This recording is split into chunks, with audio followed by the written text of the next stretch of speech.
কেমেৰাৰ সন্মুখতে চতিয়াত উটি গ'ল কাঠৰ দলং।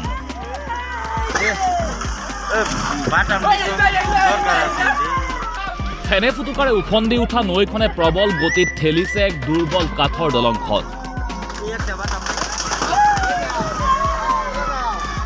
বকৰাপট্টা আৰু কুৰুৱাহাটী সংযোগী দলং হঠাৎ উটি গ'ল কেমেৰাৰ সন্মুখতে।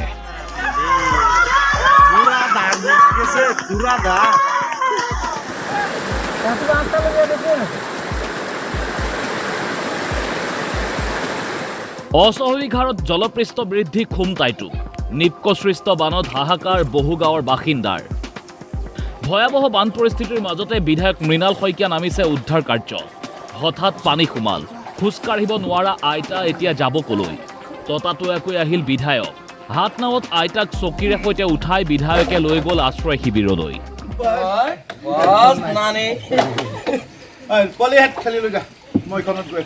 হয়, মই বৰবালি টোপত যেতিয়া আহিলোঁ, কোনোবাই ক'লে এগৰাকী অসুখ হৈ আছে আইতাৰ, খোজকাঢ়িব নোৱাৰে, বহিব নোৱাৰে, ঘৰৰ ভিতৰত আবদ্ধ হৈছে। ঘৰত বহি থাকোঁতে পানী সোমাই গৈছে। তো এঘণ্টাৰ পাছত হয়তো ঘৰটোও ভাগিব পাৰে, অৱস্থা বেয়া। আশ্ৰয় শিবিৰলৈ পালে চিন্তা নাই আৰু আমাৰ আশ্ৰয় শিবিৰ যিটো আছে। খুমটাইত বান পৰিস্থিতি অধিক অৱনতি হৈছে। এতিয়া প্ৰতিটো মুহূৰ্ততে পানী বাঢ়ি আছে। সাগৰৰ মাজত থাকিও এতিয়া এটুপি খোৱা পানীৰ বাবে হাহাকাৰ বন্যাৰ্তৰ। গোহালিত ডুবিলে, ছাগলী গোৱালতে আছে। সেই খোৱা পানী কাৰণে দিগদাৰ হৈছে। এতিয়া ল'ৰা ছোৱালী থাকিব ক'ত? এতিয়া ভাত বনাই খাবলৈও উপায় নাইকিয়া হৈছে। গোটেই ঘৰ দেখি গ'ল। বস্তু বাহানি এতিয়া চব উঠাবলগীয়া হৈ গৈছে।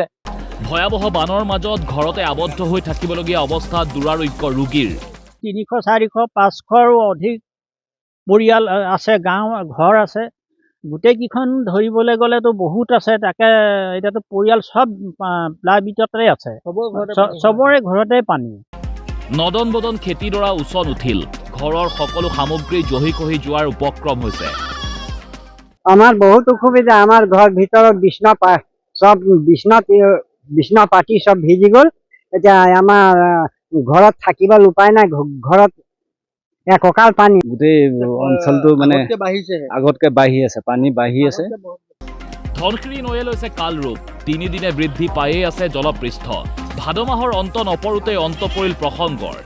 আৰু পানী আপোনাৰ বাঢ়িয়ে আছে বৰ্তমান এতিয়ালৈকে। পানী মানে আজি 3 দিন ধৰি পানী মানে গোটেই সকলো মানুহখিনিৰ ভিতৰত এককাল পানী। নামঘৰতো পানী, সেয়া আপোনালোকে দেখিছেই। এতিয়া নামঘৰতো এককাল পানী, ঘৰতো এককাল পানী, গোটেই গাঁৱৰ ৰাইজৰো এককাল পানী হৈছে। ঘৰত ৰোগী আছে, কাৰোবাৰ ঘৰত গৰুৱে, গাহৰি, ছাগলীয়ে আছে। নাও চাৰে এখন দিছে, এখন নাৱত আৰু যি পাৰিছে ডেকা ল'ৰাকেইটাই। ধনশিৰি নৈয়ে সংহাৰ চলাইছে নুমলীগড়ত। পুৰীৰো অধিক গাঁও প্লাবিত। 4 সহস্ৰাধিক বানত আক্ৰান্ত।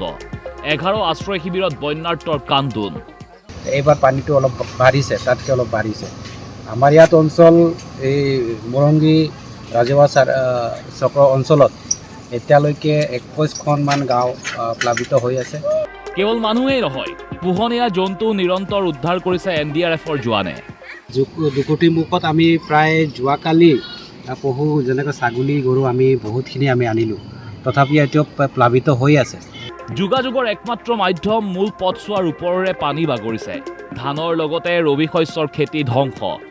ফালৰ গাঁওখনৰ ইমানেই অনিষ্ট কৰিছে পানে। আৰু তেওঁলোকৰ ল'ৰা ছোৱালী বাচ্চা আছিলে, সেইদিনাখন আহিছে। মই নিজে SDFৰ মানুহ আছে, তেওঁলোকেও সহায় কৰিছে।